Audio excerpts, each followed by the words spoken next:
Ultra runners don't just run distances. They run through doubt, pain, and moments that would stop most people in their tracks. Their races stretch far beyond the body. They unfold in the mind, where every mile becomes a question. Can I keep going? And somehow they answer yes. Not because it's easy, not because they're fearless, but because they've learned something powerful about adversity. That it isn't a wall, it's a test of direction. When the trail turns steep, when the legs burn, when the finish line feels impossible, far away, ultra runners don't wait for relief. They adapt.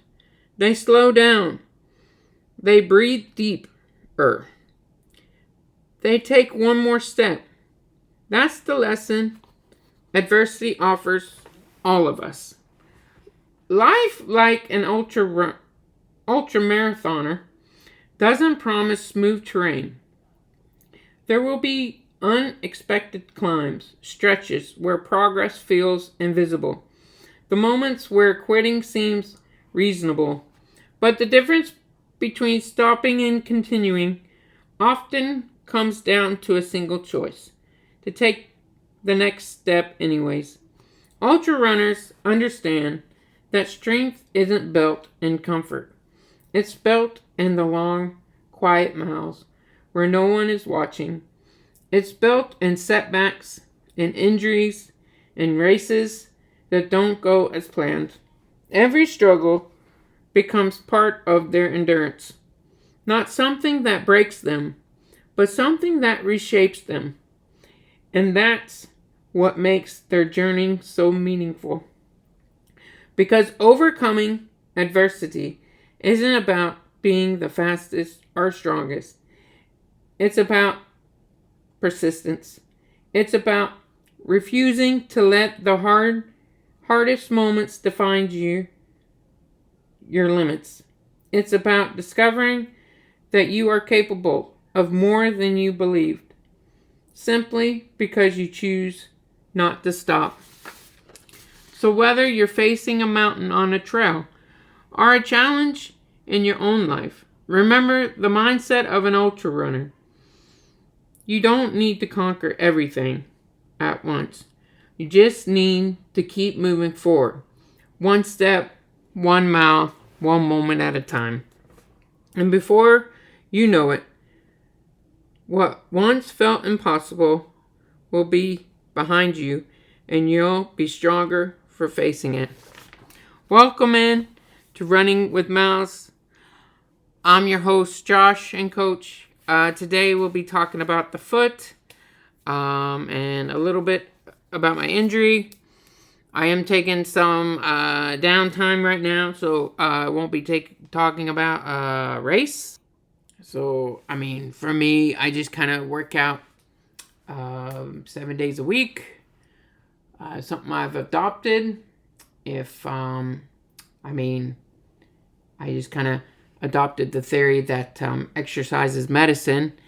And I don't know if you guys take medicine or not, but usually you don't stop taking medicine on a day. So kind of the philosophy there. But maybe your body needs time to recover. For me, I'm only doing 30-minute workouts, so it's not something that's,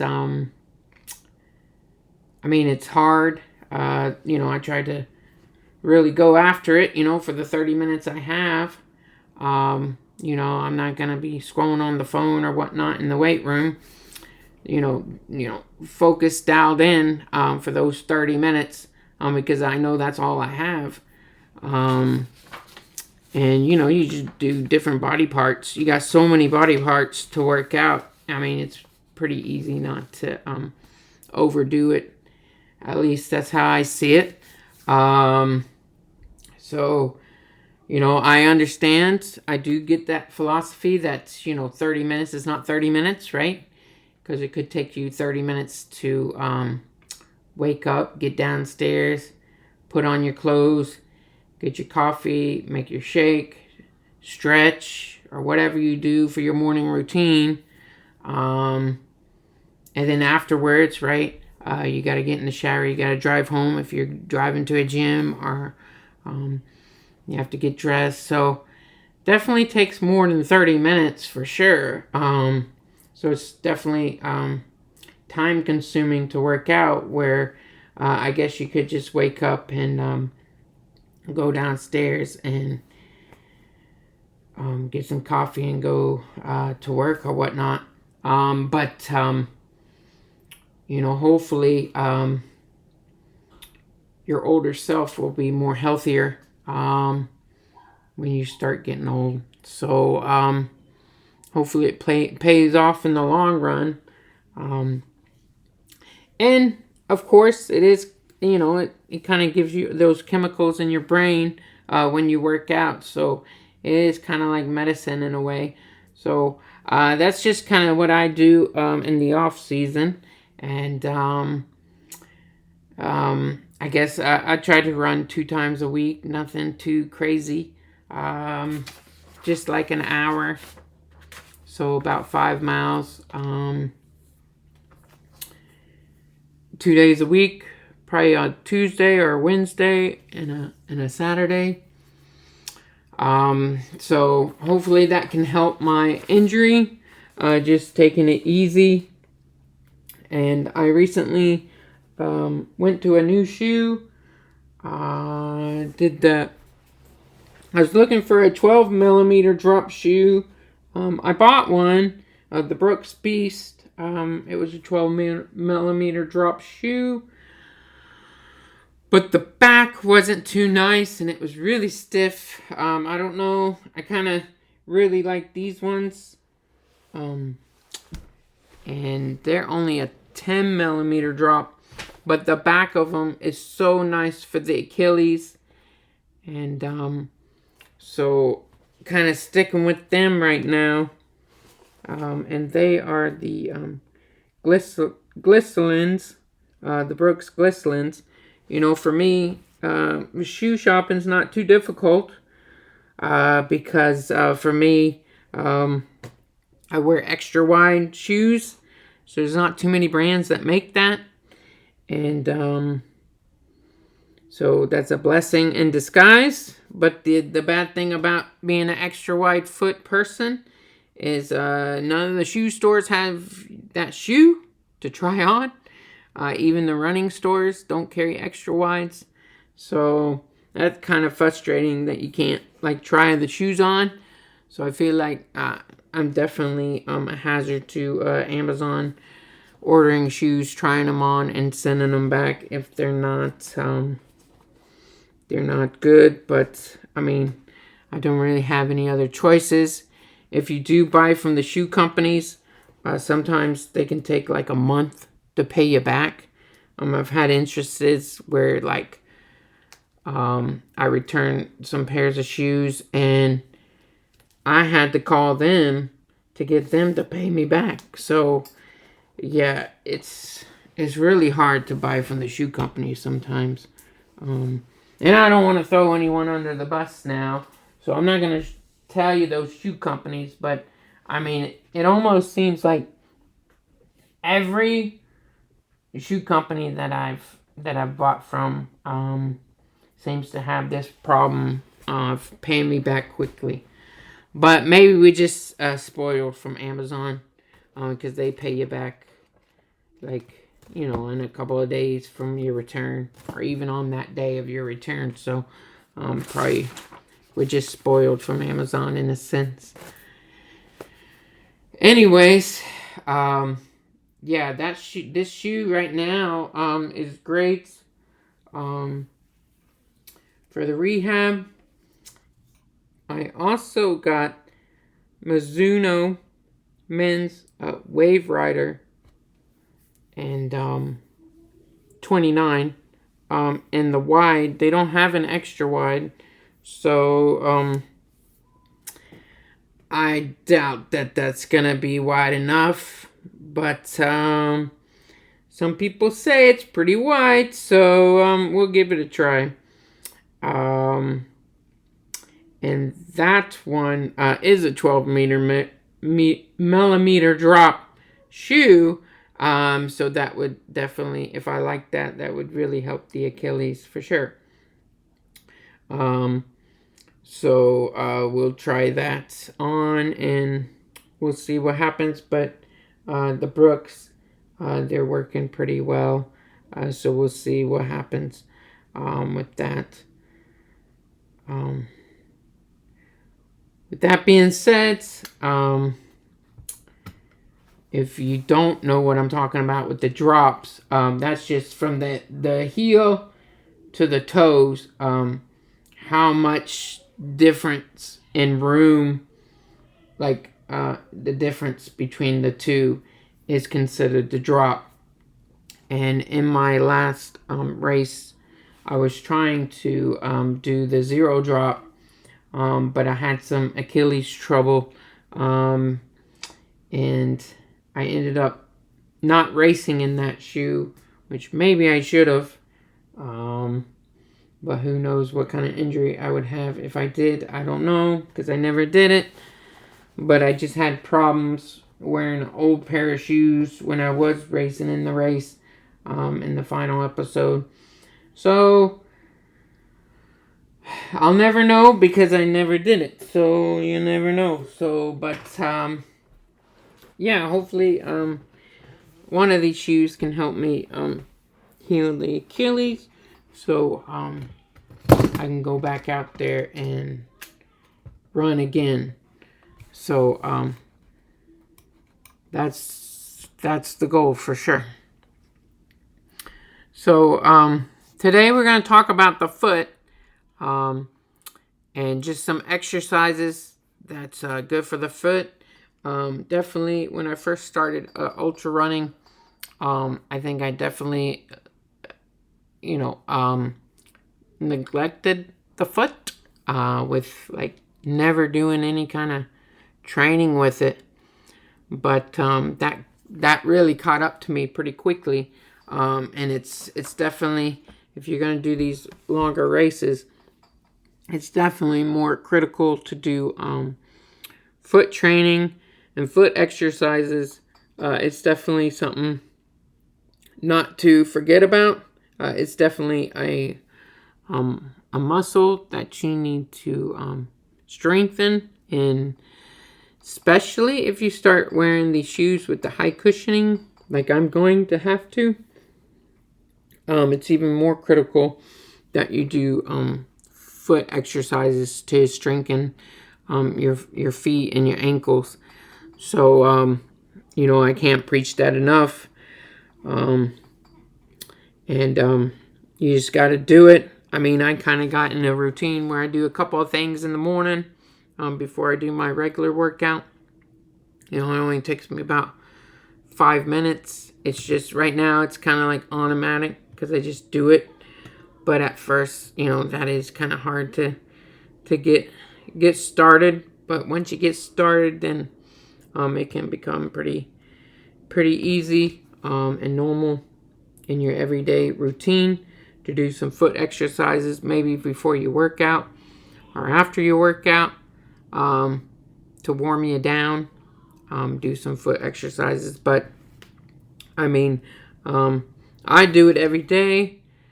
Don't know if you want to do it every day. You could do it 3 days a week or whatnot. But hopefully this episode can help you out in figuring out some new strategies to get your foot stronger. In my journey of doing the 0 drop shoe, I have to say that your feet definitely get stronger and minimal in 0 drop shoes. Unfortunately, with the Achilles, I'm just going to try to heal it and going back to the 10 millimeter drop shoe or 12 millimeter drop shoe, if that can help. But I ran yesterday or today and had 0 pain. in the Achilles, which was nice. And I wore the 10 millimeter drop shoe. So it's definitely really nice. The way that they have this this shoe designed for the Achilles. The heel doesn't hit the back of the heel because the top of the back of the heel of the shoe is so cushiony. Yeah, they really put some effort into this shoe for the Achilles for sure. Is what I can tell from this one. So and they didn't always have extra wide in the Glislin in the Brooks. I don't know if this is the first year or last year was the first year. I have the 2022. I think they got 23s out right now, and they might be coming out with 24s. I always try to buy last year's model, save you a little bit of cash. So I had to wait a little bit to buy this one. But yeah, this could be the first year they came out with extra wide. So that's pretty exciting because before that, I guess the cushioniest one that you could get would be the Ghost. They did the Ghost in the extra wide, but now they got the Glislin in the extra wide, which is nice. So it is a really nice shoe. I did want to make a disclaimer that I don't work for Brooks, and I'm not being paid by Brooks. Just a regular guy trying on shoes, and yeah, unfortunately, I don't get to try too many brands on because I'm extra wide. But I think that's a blessing because there's just so many shoe companies now. There's so many shoes you can buy that if you were just a regular foot and you could fit in everything, it would definitely be a really hard decision on which one to buy. I could just imagine. So definitely blessed for having an extra wide foot, I think. Yes, sometimes. All right. So also disclaimer, I just wanted to let you know this is AI. But I'll try to put some stuff in the show notes to let you know some exercises. And take some notes and put that in the show notes to help you get your feet stronger for sure. But definitely one way to get your feet stronger is wearing minimal shoes, going barefooted. But if you have had Achilles injuries or anything like that, might be best to stay away from that. But once again, I am not a PT coach or I'm not a podiatrist. So yeah, go talk to one of them if you are having any kind of injuries or whatnot. But mainly this episode is about strength training the foot. And hopefully this episode can help you realize how important it is to do some foot training. I know it's a lot to ask because there's so much, you got so many body parts that need attention, right, to work out. And now we're just adding one more thing to do. And I know the minutes add up quickly with all the body parts. But, I mean, it's not so bad if you're working out 7 days a week. Then maybe you can hit all the spots for sure. But hopefully, yeah. Thanks for tuning in. And let's have a listen. 100-mile ultra marathon, you are going to take roughly 100,000 steps. Yeah, it's an astronomical amount of volume when you really lay the math out. Right. And depending on the grade of the descent or your speed, every single time your foot strikes the earth, your lower leg has to absorb and propel forces up to 8 times your body weight. 8 times? That is just... It's insane. Like, if you're a 150-pound runner, you're asking your calf, your ankle, and, well, the tiny bones in your foot to manage 1,200 pounds of force. 1,200 pounds per step. Exactly. And you're doing that 100,000 times in a row. Yeah. Over rocks, roots, slick mud, scree fields. It's a staggering volume of mechanical stress. And welcome to the deep dive, by the way. Yes, welcome. Today we're going on a mission to figure out how to bulletproof the body for this exact kind of grueling demand. Because when you hear those numbers, it becomes incredibly obvious. For your engine while neglecting your chassis is basically the fastest route to a DNF. Did not finish. I love that engine to chassis analogy. It is the perfect lens for this. Unpack that a bit for us. Well, you can spend years developing the aerobic capacity to run for 24 hours straight. You build this, 1,000 horsepower engine, but that horsepower has to be transferred to the ground through a physical structural frame. Your bones, tendons, and ligaments. They make up that chassis. If you drop a massive engine into a rusted, unreinforced frame, and then take it off-roading, the torque just rips the vehicle apart. It tears it to shreds, which is exactly what we see in the injury epidemiology data for ultra runners. Yeah, I was looking through the comparative studies, and the difference between standard road marathoners and ultramarathoners is stark. Like, completely different injury profiles. Totally. Road runners, running on flat pavement, they mostly suffer from injuries centralized around the knee, IT band friction, patellofemoral pain. Right. But the ultra runners have this massive shift toward distal limb pathologies. Their injuries are almost all lower down the kinetic chain. Yeah, the prevalence of anterior compartment syndrome, aggressive Achilles tendinopathy, and just catastrophic plantar fasciitis in the ultra community is incredibly high. It's wild. Some of the data sets show the ankle and foot regions accounting for nearly half of all reported medical issues during these mountain races. Half. I mean, that points to a profound failure at the point of contact. Exactly. So why is the ultra runner's foot taking so much more damage than the road marathoner's foot? Is it really just the uneven terrain? The terrain is a massive factor, obviously. Yeah. But it's a combination of the terrain with sustained eccentric loading. Okay, break that down for me. So on a road marathon, the surface is predictable. Your foot strikes the pavement at roughly the same angle with the same force thousands of times. It's repetitive stress. Right, it's consistent. But a mountain ultra is chaotic stress.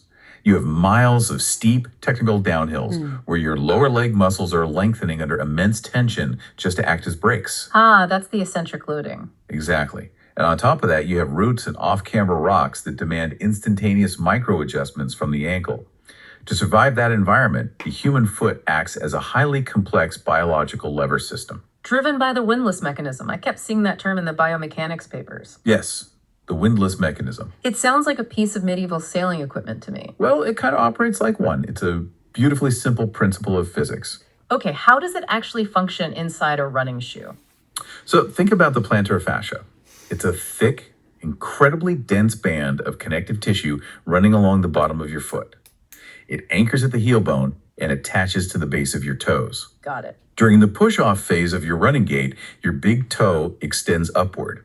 As the toe bends up, it physically pulls on the plantar fascia, pulling it tight around the head of the metatarsal bone. Almost like a cable wrapping around a winch. That is the exact mechanical equivalent.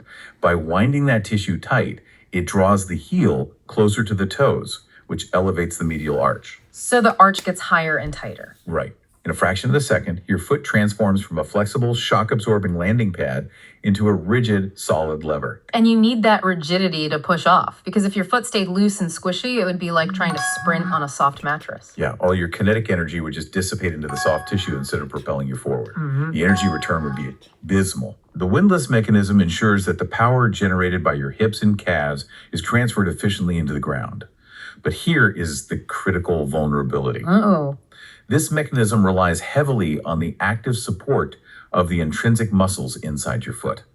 They have to maintain the structural integrity under those heavy loads. Okay, let's unpack this for a second, because this brings up a huge contradiction that I initially struggled with when reading the research. Okay, what's that?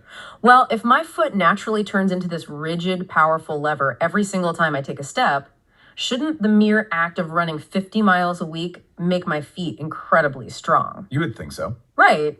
Why do I need to strength train it? Shouldn't running just naturally build that foot core? That assumes the foot is operating in its natural state.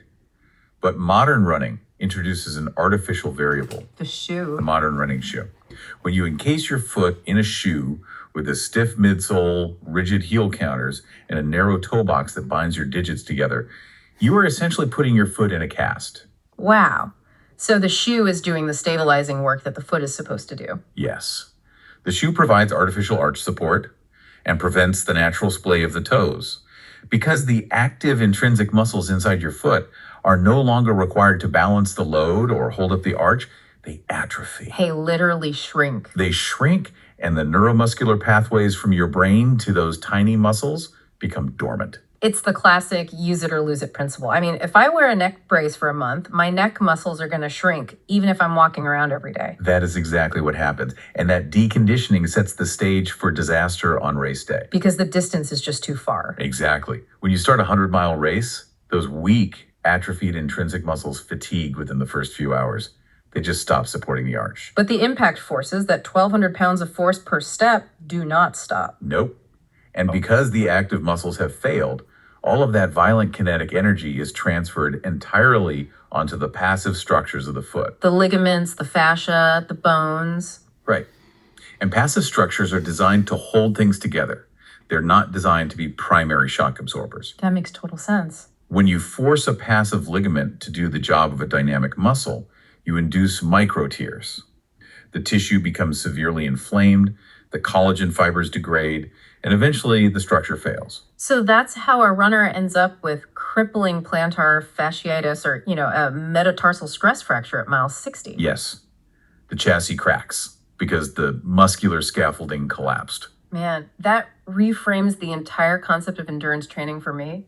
Running more miles doesn't fix a weak foot. It just accelerates the damage to those passive structures. It accelerates the breakdown. So if we want to survive the distance, we have to deliberately isolate and train those intrinsic muscles outside of our running shoes. We have to build what the clinical literature calls the foot core. And the analogy to the abdominal core is very deliberate here. Yeah. We all accept that a weak abdominal core leads to poor posture, lower back pain, inefficient movement. Well, the foot core is the anchor point for the entire human body. It's composed of 4 layers of deep stabilizer muscles that manage the complex interactions between the 26 bones and 33 joints of the foot. That is a lot of moving parts. It's an engineering marvel, but only if the muscles are awake. Well, the coaching manuals and physical therapy texts we reviewed provide a fantastic blueprint for reawakening this system. They do. They outline the top 5 exercises for beginners. This is the foundational layer of strength for any ultra runner. Let's dig into the mechanics of these foundational movements, starting with exercise number 1, what the researchers call the gold standard of intrinsic foot training. The short foot exercise. The short foot exercise. Now, this one is deceivingly complex, right? Extremely, because it requires a completely different type of motor control than most athletes are used to. What are we actually trying to target here? The primary targets are the abductor hallucis and the quadratus plantae.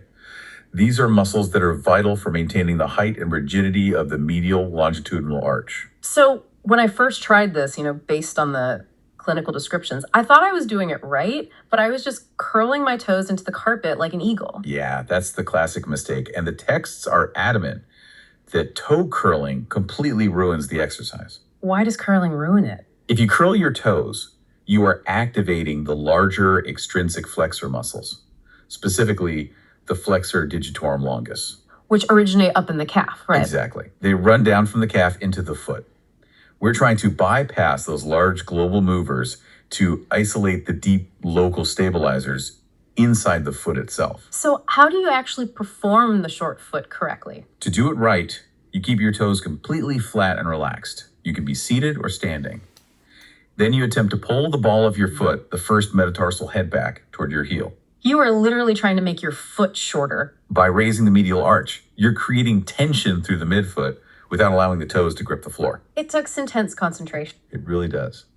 When you finally isolate that movement and squeeze the arch, holding it for 2 to 5 seconds, you are forcing the brain to reconnect with muscles it hasn't deliberately fired in years. I actually got a severe cramp in the arch of my foot the first time I managed to do it properly. It felt like a massive muscle spasm. Honestly, that cramping is a hallmark sign of neuromuscular disconnect. Really? Yeah, the muscle is weak and the neural signal is erratic. Your nervous system is essentially misfiring as it tries to figure out how to recruit those specific motor units. So the cramp means It's working, basically. It means you found the right muscle. Over time, that cramping stops as the neural pathway becomes more efficient. You start seated, progress to doing it while standing on two legs, and eventually the goal is to maintain that short foot tension while standing on one leg. Wow. Okay, which leads perfectly into beginner exercise number 2. And honestly, this is the one that I found the most frustrating. Toe yoga.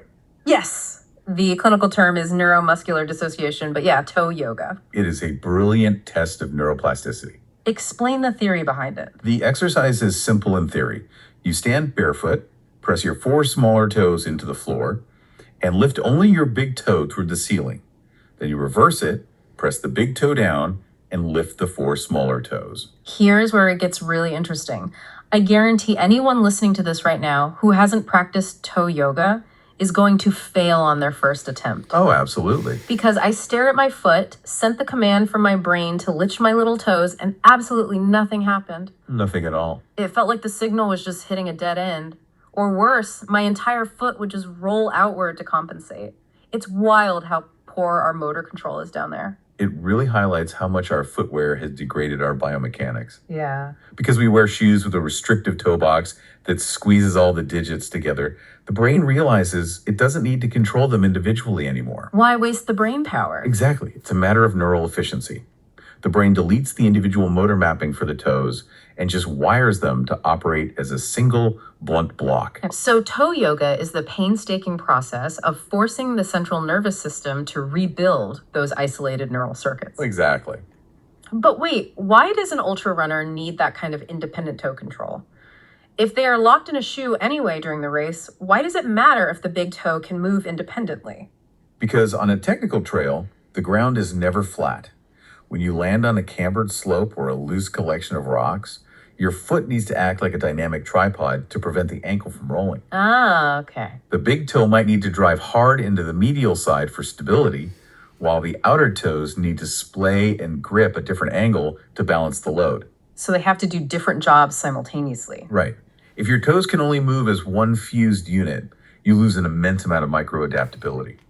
Your base of support shrinks, and the likelihood of an inversion ankle sprain skyrockets. Okay, so we are rebuilding the software just as much as the hardware. Now, while those first 2 exercises focus on tension and control, beginner exercise number 3 is all about building high volume endurance in the flexor digitorum. Things like towel scrunches and marble pickups. Right. These are the classic unglamorous physical therapy exercises, but they serve a crucial purpose for endurance athletes. A 100-mile race requires staggering muscular stamina. Exactly.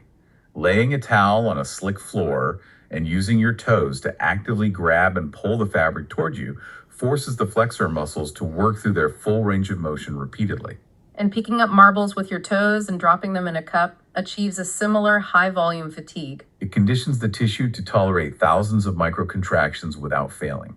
It's basically high-rep, low-weight training for the intrinsic foot muscles. Love that. Okay, beginner exercise number 4 shifts the focus to mobility and specific alignment.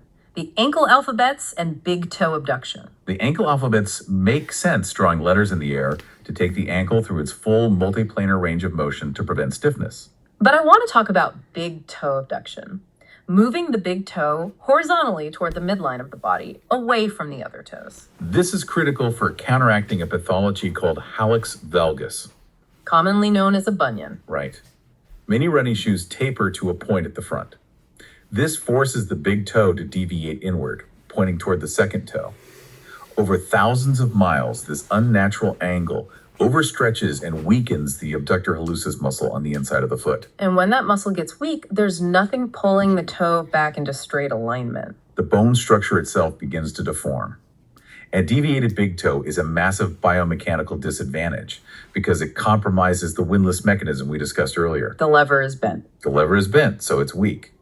By actively practicing big toe abduction, moving it toward the midline of your body against light resistance or just voluntarily, you strengthen the abductor hallucis, restoring the straight alignment necessary for a powerful, stable push-off.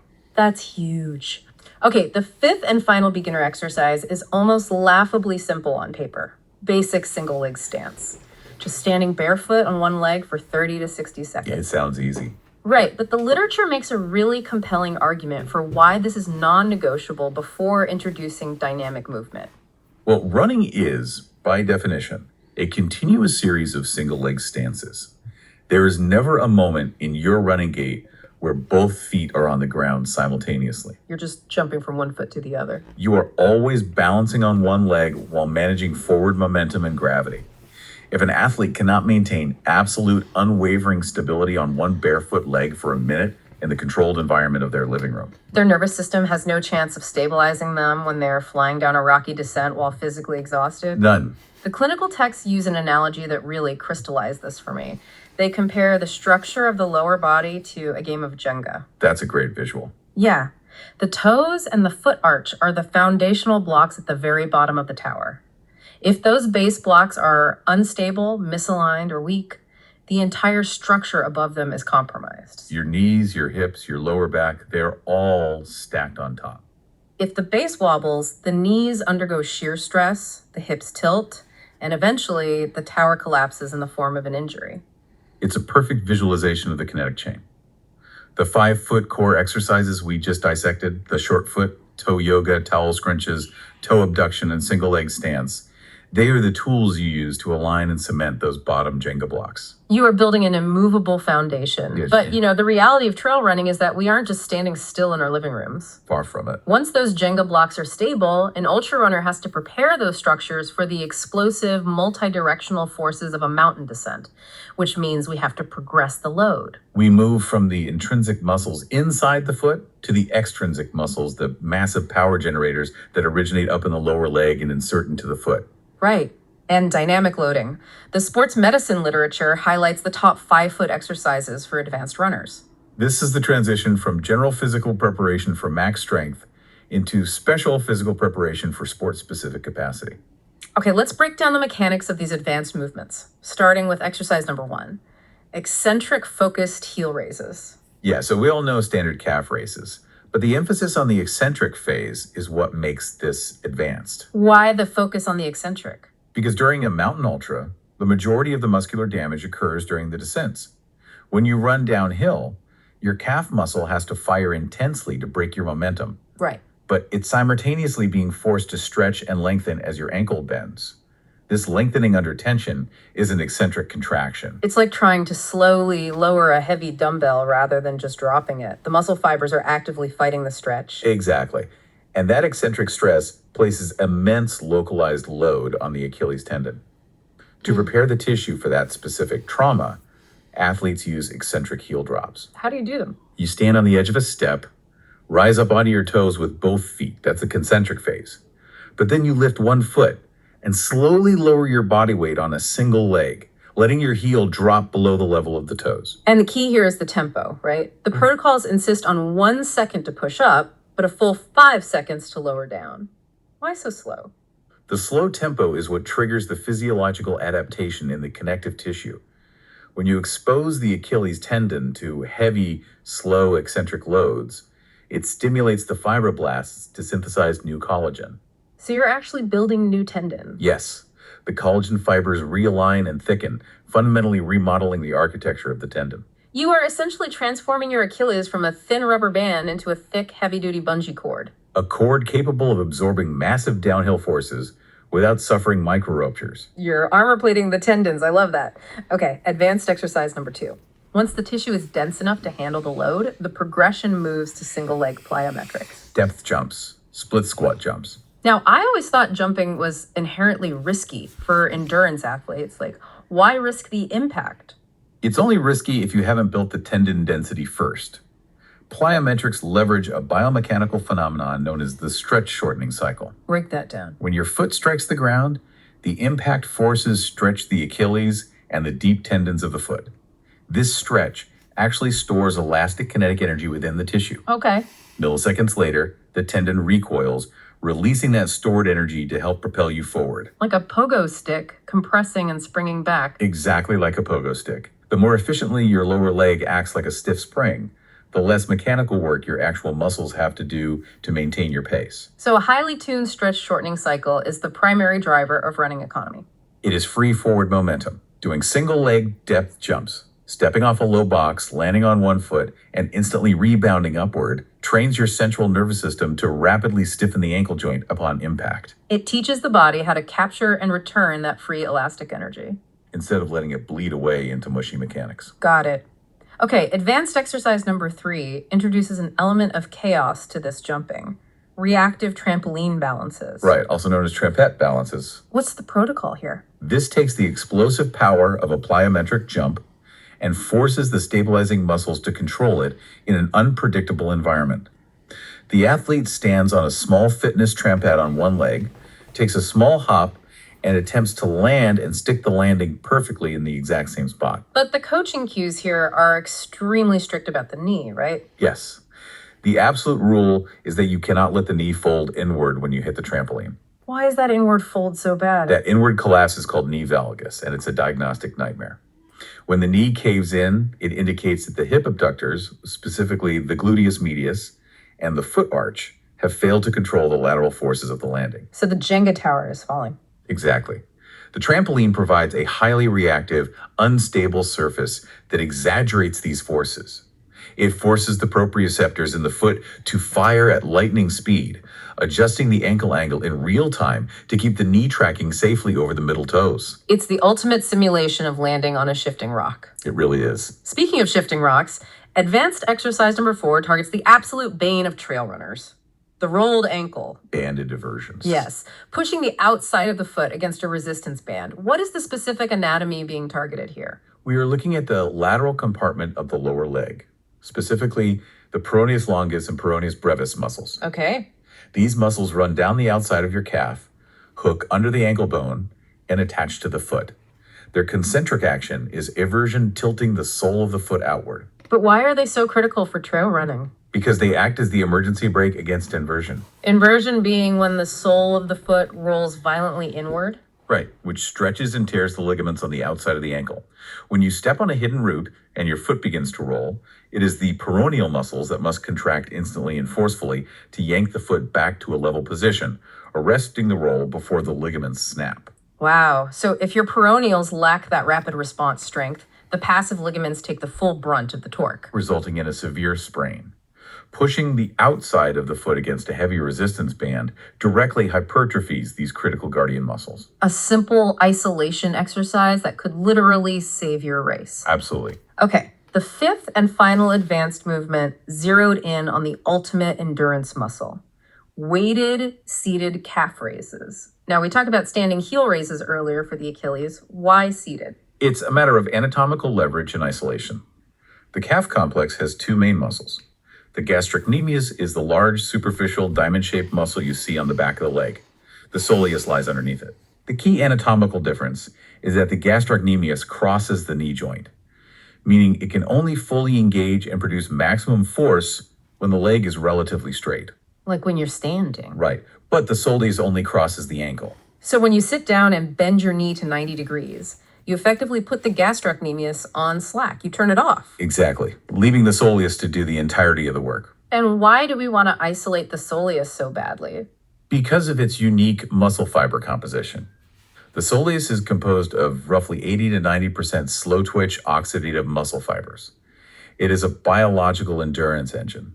Wow. While the gastrocnemius provides quick bursts of power for sprinting or jumping, the soleus is the relentless workhorse that churns out submaximal power hour after hour. Because it's mostly slow twitch, it handles incredible loads. I think the sources said it handles up to 8 times body weight during distance running. It is the ultra endurance powerhouse. By sitting down, placing a heavy barbell or weight plates across your knees, and performing slow, heavy calf raises, you are directly reinforcing the primary propulsion engine for ultra endurance. Okay, so we have the intrinsic Jenga blocks of the foot core locked in, and we've built the heavy artillery with the extrinsic muscles and plyometrics. The foundation is set. But raw strength is a liability if the nervous system can't control it, right? A cannon fired from a canoe is just going to capsize the canoe. That's a great way to put it. We need to bridge the gap between this raw strength and the chaotic environment of trail running. This brings us to the profound role of balance, alignment, and proprioception. This is where we write the software to run the hardware we've spent so much time building. Let's start with a mechanical issue that plagues a massive percentage of runners: knee pain. When I read the literature on balance, I was so surprised to see it directly linked to knee injuries. Oh, it's a direct line. Right, because when we think of balance, we usually think of ankles wobbling. But the studies highlight that poor unilateral balance is a primary driver of patellofemoral pain syndrome, or runner's knee. How does instability at the foot translate into destroying the knee joint? We have to analyze the physics of the running stride. As the biomechanists point out, running is a dynamic one-legged sport. You are essentially executing a series of rapid leaps from one foot to the other. Right. When you land on that single foot, gravity isn't just pulling you straight down, it's pulling your center of mass down and toward the unsupported side of your body. Because there's no leg over there to hold you up. Exactly. Your body naturally wants to collapse sideways. To prevent this, your foot has to grip the ground perfectly, and your hip abductors have to fire to keep your pelvis level. What happens if they don't? If your balance system is weak or fatigued, the body has to overcompensate to stop you from falling over. The pelvis drops on the unsupported side, which causes the thigh bone to rotate inward. And what does that femur rotation do to the knee? The knee joint is essentially a complex hinge designed to flex and extend in a straight forward and backward plane. When the femur rotates inwards due to poor hip and foot stability, it introduces massive lateral side-to-side shearing forces to that hinge. Ouch! The patella, your kneecap, is supposed to glide smoothly up and down a specific groove in the femur. The inward rotation causes the patella to derail slightly, grinding aggressively against the cartilage of the groove. It's like taking a door hinge and trying to forcefully bend it sideways while you open and close it. Over tens of thousands of steps, that cartilage just wears away. That structural grinding is the acute source of runner's knee. And it originates not because the knee itself is flawed, but because the foot and the hip failed to balance the load, resulting in catastrophic misalignment. The primary antidote recommended in the coaching literature for this alignment issue is the single leg squat. Why is this specific movement so effective?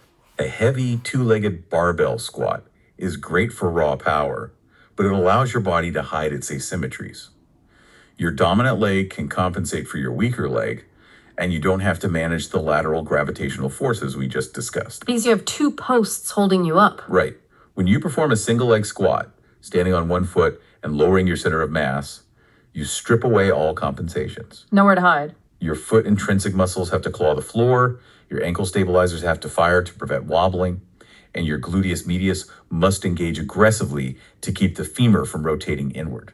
The manuals note a very specific alignment cue for this single leg squat, keeping your center of mass perfectly balanced over the midfoot. Why is that so crucial?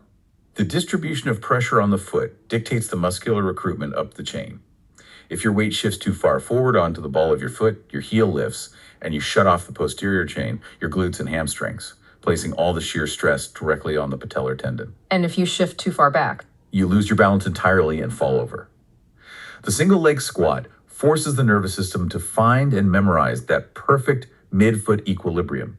It grooves the neuromuscular pathway required to absorb impact perfectly straight, eliminating the lateral shear that destroys the knee. Okay, so that handles the alignment in a controlled environment. But a mountain trail is not a flat gym floor.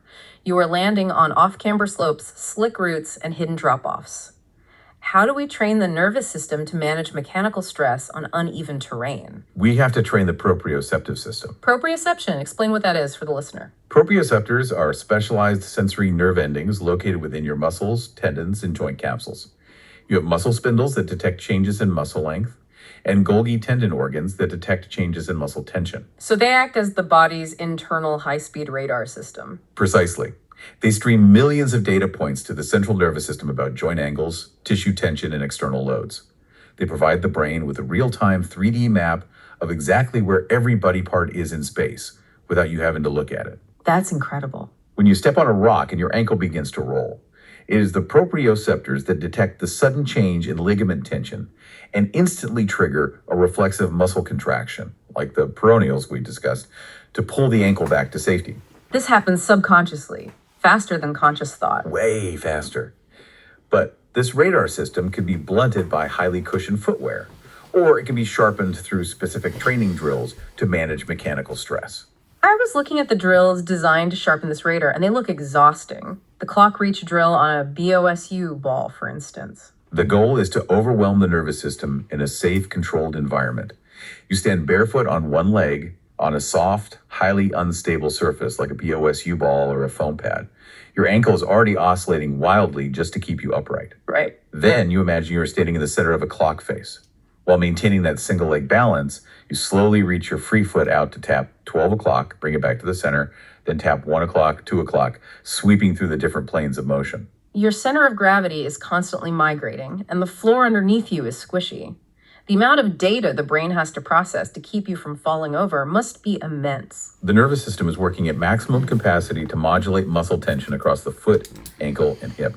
Another drill to manage that stress is the side switch jump onto a box. Right. You stand laterally next to a low plyometric box, jump sideways off both feet, rotate your body 90 degrees in midair, and attempt to land perfectly stable on the box facing forward. You are intentionally inducing spatial disorientation right before impact. By repeatedly exposing the nervous system to instability, rotation, and shifting gravity, you hypersensitize those proprioceptors. You upgrade the processing speed of the software. So when that athlete is 60 miles into a race, fatigued, and leaps off a boulder onto a slanted, muddy route, their highly tuned proprioceptive radar detects the uneven surface mid-strike. The foot subconsciously adjusts its strike angle, absorbs the shock efficiently, and locks down the stability before a sprain can occur.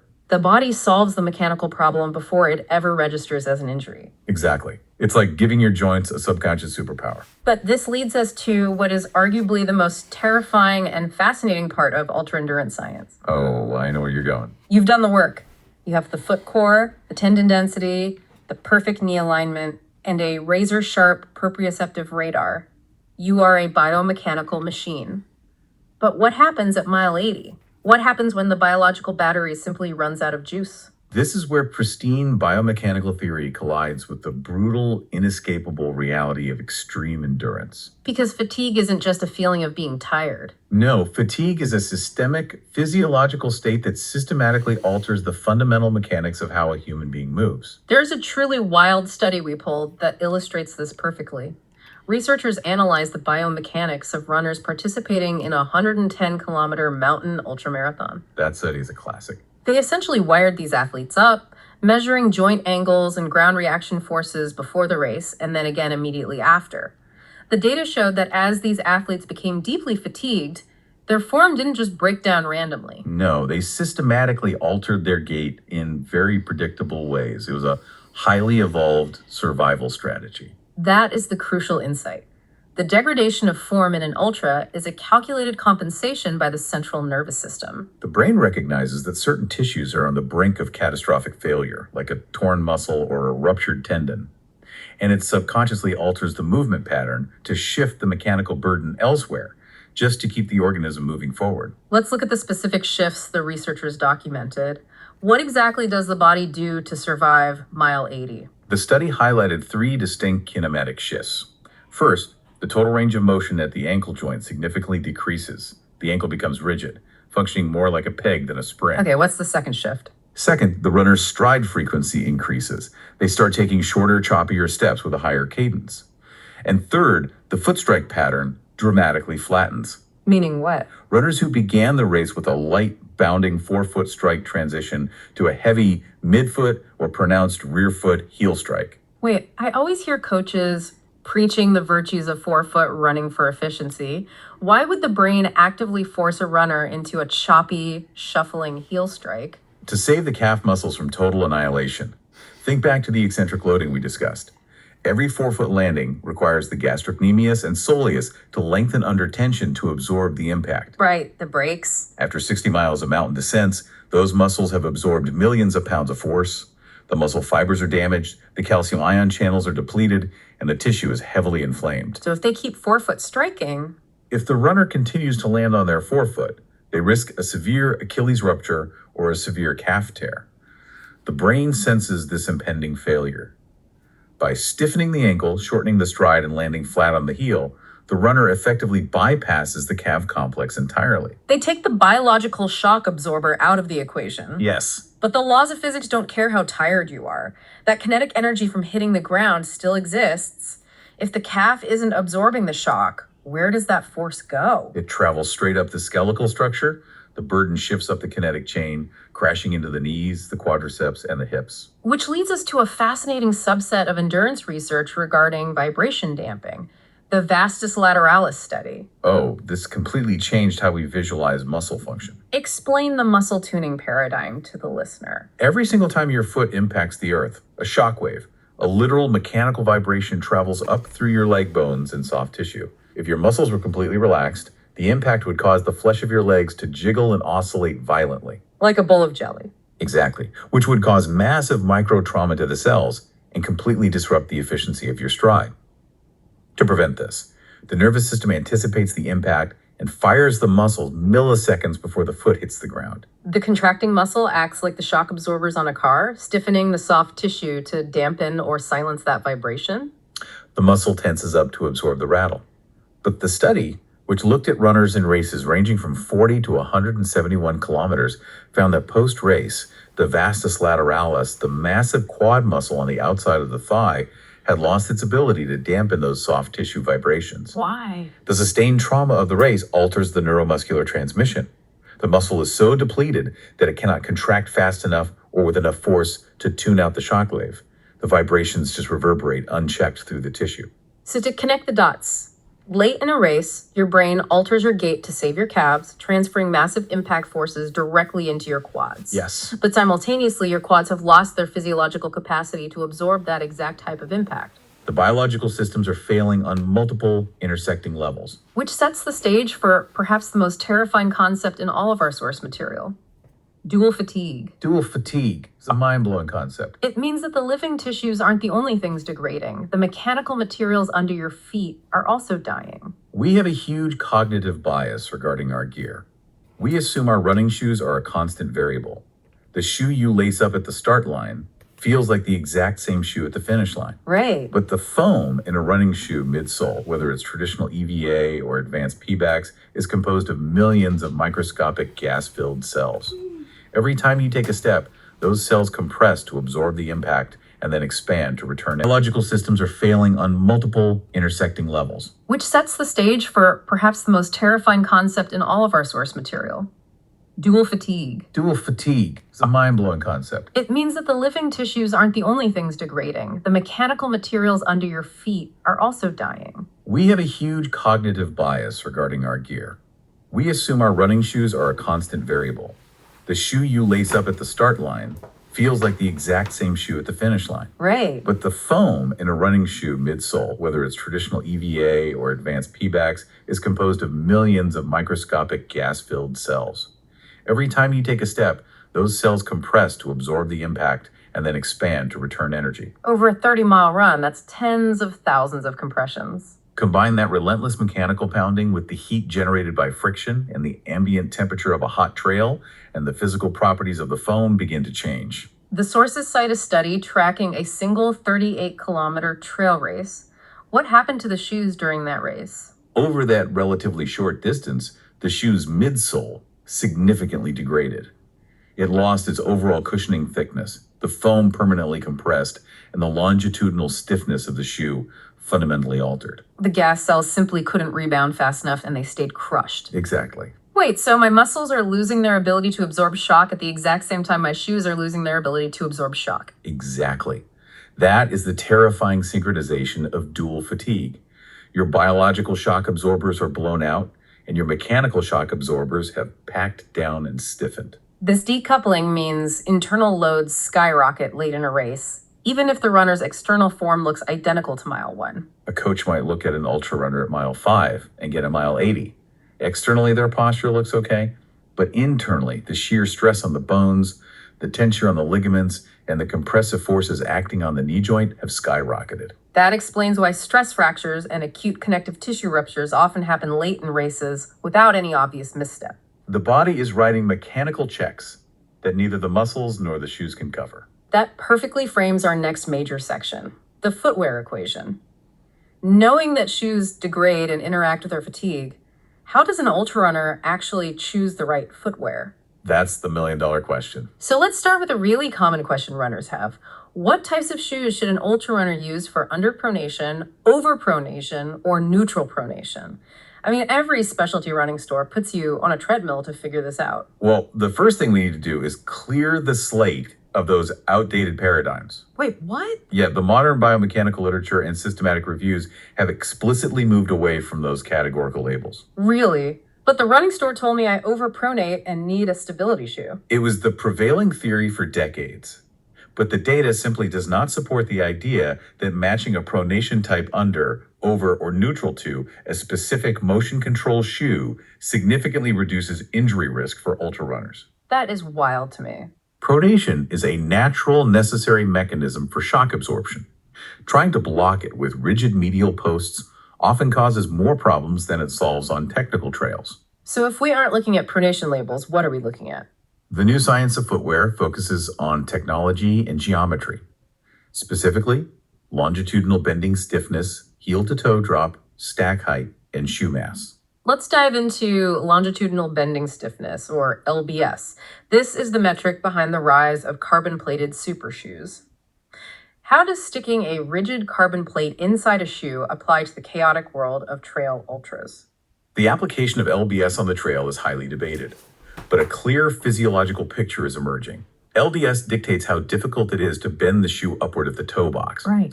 When you embed a curved, incredibly stiff carbon fiber plate inside a highly compliant bouncy foam, you create a mechanical lever. And if we recall the windlass mechanism, a rigid lever is highly efficient for transferring power to the ground. The sources indicate that these stiffer shoes preserve ankle-dominant propulsion. That's the metabolic advantage. Yeah. Remember the gait adaptation study? We said fatigue causes runners to abandon their calves and shift the burden to their knees. Yes. A shoe with high longitudinal bending stiffness acts like an external exoskeleton for the calf and Achilles. The rigid plate acts as the lever, so the biological structures don't have to work as hard to maintain propulsion.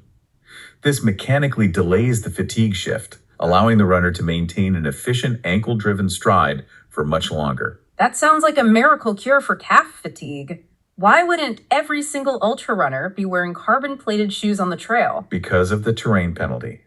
The literature highlights a massive caveat. The metabolic benefits of carbon plates are primarily observed in elite, highly trained runners operating at fast speeds on relatively uniform surfaces. And trail running is not uniform. When you put a rigid carbon plate on a slower recreational runner, particularly on a highly technical, uneven mountain trail, it can severely disrupt their biomechanical coordination. Is it because the shoe physically can't conform to the trail? Exactly.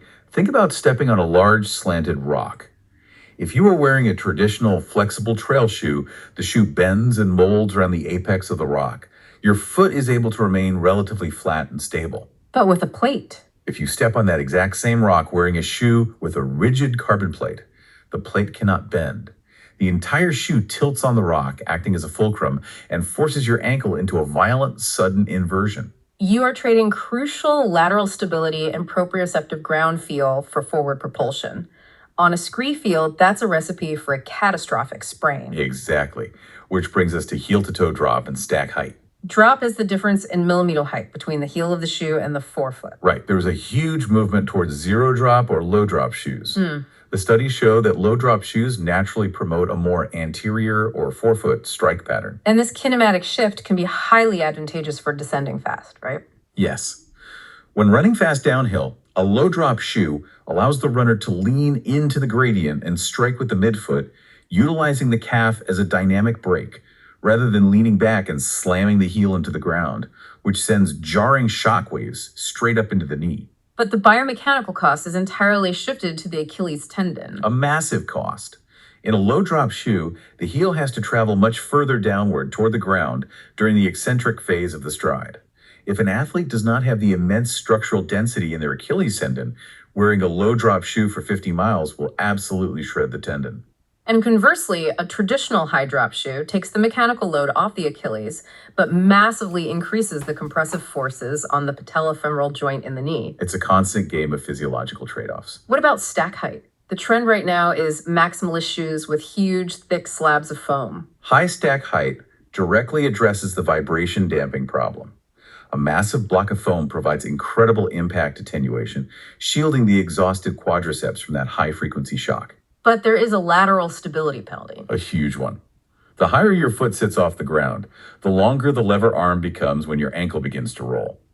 A minor stumble in a shoe with a 40 millimeter stack height creates a massive torque vector that can result in a severe ankle sprain. Plus, it muffles the sensory feedback to your proprioceptors on rocky terrain. Your internal radar system is effectively flying blind. And we haven't even talked about the physical weight of these shoes. Adding just 100 grams to a shoe significantly increases the oxygen cost of running. It's physics. Your leg acts as a pendulum. It requires exponentially more metabolic energy to swing a heavy weight at the end of a pendulum than a light one. Now, I found a highly practical diagnostic tool in the coaching manuals for assessing footwear, the insert test. How does this work? It's brilliantly simple. You take your current running shoe and pull the foam insole, the insert completely out. Place the insert flat on the floor and stand on it barefoot, putting your full body weight into that foot. And then you look straight down. Does any part of your foot, the side of your big toe, the edge of your pinky toe, spill over the physical edge of the insert? If your foot spills over the edges, the toe box is too narrow and will deform your intrinsic foot muscles. It is undeniable proof that the shoe is actively deforming your foot core with every step.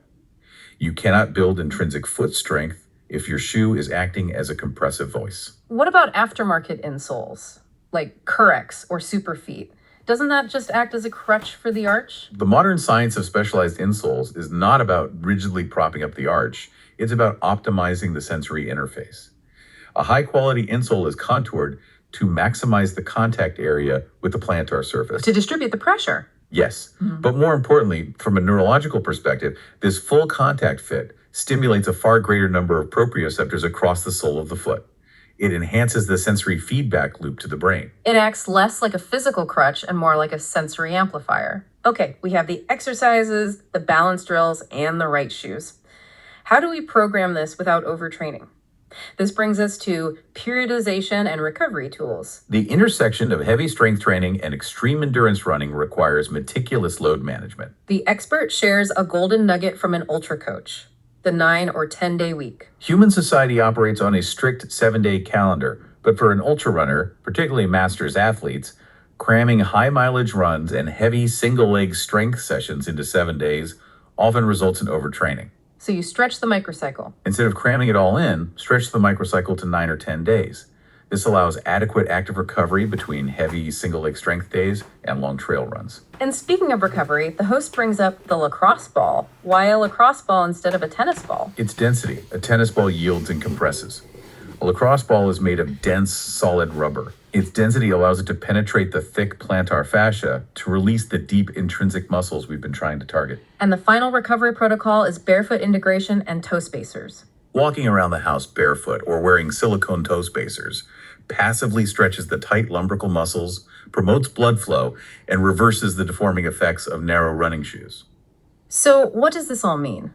Summarize the ideal weekly prescription for the listener. You need 2 to 3 sessions a week of quality strength training, focusing on the foot core Jenga blocks, eccentric Achilles capacity, and single leg alignment. And how do you handle the taper before a race? 2 weeks out, you taper the total volume by 50%, but you keep the intensity high.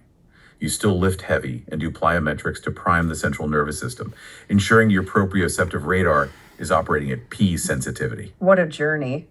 To recap, we started by building the foot core Jenga blocks, advanced to plyometrics, mastered proprioception to save the knees, unpacked the terror of dual fatigue, and navigated the footwear equation without falling for pronation myths. It is the definitive approach to engineering an unbreakable athlete. But before we sign off, we want to leave you with a final, highly provocative thought to chew on. It synthesizes everything we've discussed, specifically leveraging that terrifying concept of dual fatigue. If we know that a shoe's midsole significantly stiffens and mechanically dies after 30 kilometers, and your foot muscles concurrently change their strike pattern to survive, should ultra runners start planning strategic mid-race shoe changes? Not just for dry socks, but as a deliberate biomechanical reset. Think about it. Switching from a low drop, high stability shoe for the technical early miles to a maximalist high cushion shoe for the late stage flats when the body's natural shock absorbers are completely blown out. It transforms your gear into an active participant in your biomechanics. Thank you so much for joining us on this deep dive. Our goal was to give you the tools to bulletproof your body for the long haul. So right now, take off your shoes, spread your toes, and start building your foundation today. Today's deep dive. It is Tuesday, April 14th, 2026, and we have got a massive topic, the ultimate survival guide for the trail and ultramarathon runner's foot. We are combining, cutting edge biomechanics, physical therapy research, and elite field data. All to figure out how to build a truly resilient lower body, because the demands of an ultramarathon are just, they are physically staggering. They are. I mean, if you just look at a standard 100-kilometer race, the foot takes over 100,000 impacts. Right, over 100,000. And with every single one of those steps, especially when you are, bombing down a steep descent, your foot is absorbing up to 8 times your body weight. Wait, 8 times? So if you weigh 150 pounds. That is 1,200 pounds of force smashing into your foot over and over again. Oh, wow. That is just brutal. It is. And we have to remember, the foot isn't just this static block of bone. It is an incredibly intricate biological machine. It's your primary sensor motor interface with the ground. Okay, let's unpack this. Because whether you are, training for your very first 50K or trying to fix a nagging case of runner's knee, or if you're just incredibly curious about human endurance, you are about to learn how to build an indestructible foundation. Foundation is the perfect word. Before we talk about the fancy shoes or the cardio engine, we have to inspect that foundation. We really need to rethink the anatomy of the foot. Yeah, because when I hear core strength, I immediately think of abs, right? Like planks and crunches. Sure, everybody does. But what's fascinating here is the concept of the foot core system. Just like your abdominal core stabilizes your spine, your foot core stabilizes the medial longitudinal arch of your foot. And this is made up of what they call intrinsic foot muscles, or IFMs, right? Precisely. And it's not just 1 or 2 muscles. There are 4 distinct layers of intrinsic muscles buried deep inside the sole of your foot. 4 layers? That sounds super complex. It is. And their main job is to control how the arch deforms to absorb shock. They manage the impact. I like to compare the foot core to the suspension system of an off-road truck. Right. Like if you take a truck out on a rocky trail and the suspension is weak. The chassis takes all the damage. Exactly. The truck just rattles itself apart. And in our bodies, that chassis is the knee and the hip. Yeah, the force has to go somewhere. If the foot suspension fails, the shock wave travels straight up your kinetic chain. And the way the foot resets for the next step is through something called the windlass mechanism. The windlass mechanism. Yeah. That sounds like a piece of medieval siege equipment. It kind of acts like one. It's pure biomechanical engineering. So as your big toe extends, when you bend it upward during push-off, it acts like a crank. Right, okay. It pulls on the plantar fascia, which is that thick band on the bottom of your foot. It winds it incredibly tight, elevating the arch. So it turns the foot into a rigid lever so you can actually propel yourself forward. Exactly. But if those 4 layers of intrinsic muscles are weak, that mechanism is totally compromised. Which brings us to the absolute worst things an ultra runner can do. Let's get into that. Because passive, unprogressed stretching is listed as a major culprit, and that really surprised me. It surprises a lot of people. But scattered, passive stretching without actually progressing to loaded motor control is terrible for trail runners. Why is that? I mean, if my calf is tight, shouldn't I stretch it out? Well, tightness is often your nervous system creating artificial stability because you lack actual strength. If you aggressively stretch that tissue, you just create a loose, floppy joint. Oh, I see. You're basically loosening the bolts on the suspension without reinforcing the metal. Exactly. You end up with a joint that doesn't have the motor control to handle running. You're just leaving yourself juggling nagging injuries, those little niggles, for months. And the other worst practice is our complete reliance on shoes. Yeah. Yeah. Cramming our feet into narrow, highly supportive shoes leads to massive intrinsic muscle atrophy. Wait, really? So if I'm running 100 miles on jagged rocks, you want me to run barefoot? That sounds awful. No. On the trail, you absolutely need mechanical protection. But you need barefoot integration at home. Oh, gotcha. So just walking around the house. Yeah, counteracting the atrophy from modern shoes by spending time barefoot indoors doing your chores or standing at your desk barefoot. Okay, so since passive stretching is the enemy, how do we actually build this foot core? Let's dive into the top 5 foot strength exercises. Number 1 is the gold standard, the short foot exercise. This one is so weird to try at first.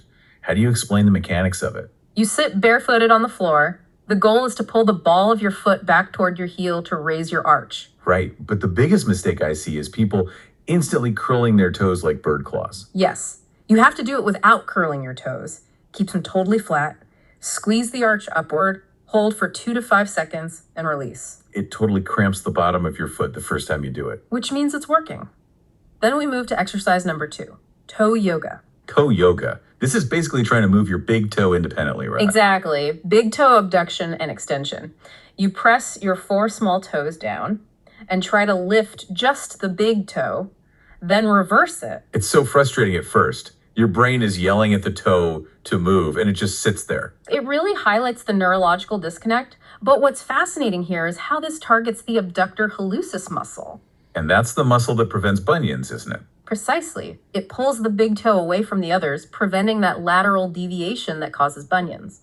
You need a straight big toe for a powerful push-off. Makes total sense. Okay. Exercise 3. Towel scrunches and marble pickups. These seem kind of, remedial. They do seem basic, like old school physical therapy. You just use your toes to scrunch a towel on a slick floor or move marbles between bowls. Why are those so important for a 100-mile race? Volume. High volume repetition. It builds endurance for the flexor digitorum muscles, which stabilize your foot thousands of times over uneven ground. So it's about endurance, not max strength. That leads us to number 4, banded inversions and eversions. Yes, specifically targeting the posterior tibialis, which is basically the medial guardian of your arch. Right, so you take an elastic band, anchor it, and loop it around your foot. You point the foot downward and then pull it inward against the resistance. Exactly. But the key is the eccentric return. You have to let it back out slowly, like taking 5 full seconds per rep. Fighting the band the whole way back. Yeah, that eccentric load is what physically remodels the tendon to handle trail trauma. Which perfectly transitions to the 5th exercise. Eccentric calf raises, specifically focusing on the soleus muscle. The soleus is your ultra endurance powerhouse. It handles massive loads. To target it, you have to be seated, right? Right. Because standing works the outer calf muscle more. Exactly. Sitting with your knees bent at 90 degrees forces the soleus to do all the work. You push up and then lower your heel below the step extremely slowly. So all of these, the short foot, toe yoga, ankle alphabets, where you draw A to Z with your big toe, you can do these right now. Yeah, you can do them while sitting at your desk or brushing your teeth. It's so easy to integrate. But strength is pretty much useless if you can't control it, right? Yeah. So as we move from the living room out to the actual trail, we have to talk about balance. Absolutely. We have to introduce proprioception. Proprioception. That's essentially the body's ability to sense its position in space without looking. Right. When you're running on a trail, you are looking 6 to 9 feet ahead to plan your route. You aren't staring straight down at your toes. Because if you do, you'll probably run face first into a tree branch. Exactly. Your proprioceptors, these little sensors in your joints, have to automatically detect the angle of a rock and fire the stabilizing muscles instantly. So proprioception drills are basically the best way to prevent ankle sprains on uneven surfaces. Without a doubt. And there is a step-by-step balance progression to train this. Level 1 is just the basic single leg stance. Just standing barefoot, lifting one knee, and holding it. Yeah, for 15 to 30 seconds. Again, great to do while brushing your teeth. But then level 2 is where it gets crazy. You do the exact same thing, but you close your eyes. And suddenly, it is terrifyingly difficult. It is. You wobble violently. It really shows how much we rely on visual feedback to stay upright. When you remove sight, you force the ankle to do 100% of the balancing work. Once you master that, you go to level 3, unstable surfaces. So standing on a pillow or a BOSU ball or couch cushion. Right. It mimics the shifting dirt or mud of a trail. And finally, level 4 is cognitive load. Cognitive load, like doing math problems while balancing. Or tossing a ball against a wall. You distract the conscious brain so the subconscious reflexes take over entirely. That is so smart. Now, for the advanced drills for ultra runners, talk to me about the Polican step-ups. This one is vital. You use a slant board or prop a block under your heel so your foot is in a decline. Okay, simulating a steep downhill. Exactly. Then you slowly lower yourself until your other heel lightly taps the floor. But the crucial detail here is the knee window. The knee window. What's that? You have to keep your knees on either side of the midline. You cannot let the working knee collapse inward. Oh, because that inward collapse just shreds the knee joint. What about trampette stability? You jump on a mini trampoline on one leg. The goal isn't height. It's landing on the exact same spot without that knee folding inward. Just absorbing the unstable bounce over and over until you fatigue. And then we have lateral hops for dynamic weight shifting.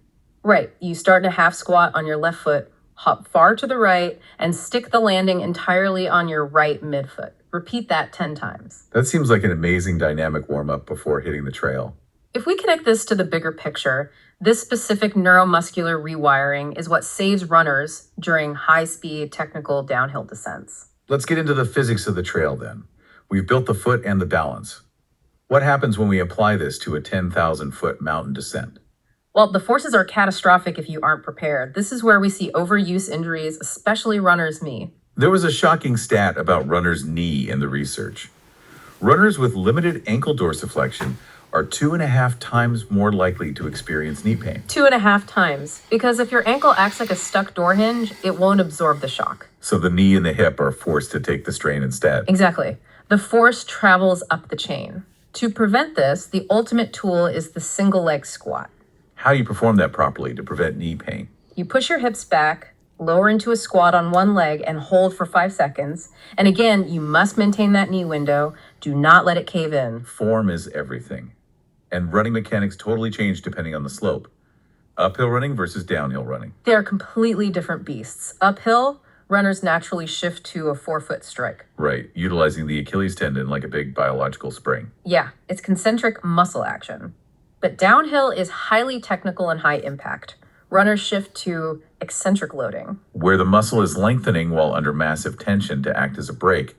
I know low drop shoes can help increase downhill speed, right? They do, because they promote an anterior foot strike.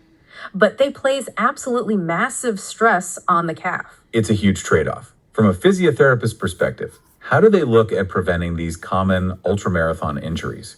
Treating conditions like plantar fasciitis or posterior tibial tendonitis is all about managing load.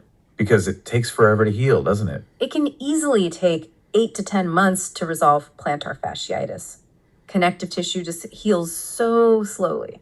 So physios recommend a run fit assessment well before race day. Absolutely. They check for poor knee alignment and weak intrinsic foot muscles months in advance so you don't break down mid-season. Physics is one thing when you are completely fresh.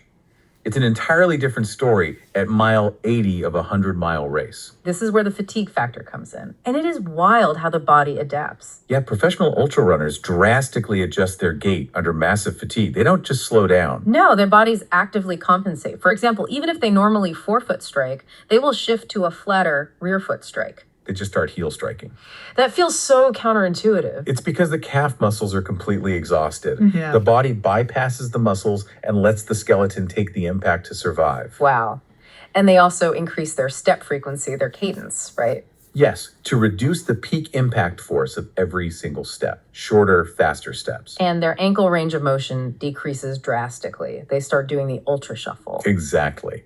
The joints stiffen up because they lack the eccentric strength to bound anymore. Here's where it gets really interesting. The soft tissue vibration study. Oh, the vastus lateralis study. It's a landmark piece of research. They found that after running 100 kilometers, the thigh muscles, the vastus lateralis, completely lose their ability to dampen vibrations. Yeah, the shock absorbing capacity of the muscle literally degrades to zero. It turns to mush. But the body brilliantly alters its mechanics to preserve the skeleton, right? It forces that shuffling gait to save you, even if it sacrifices speed. It is pure self-preservation by the central nervous system. So if our muscles turn to mush at mile 80, can our shoes save us?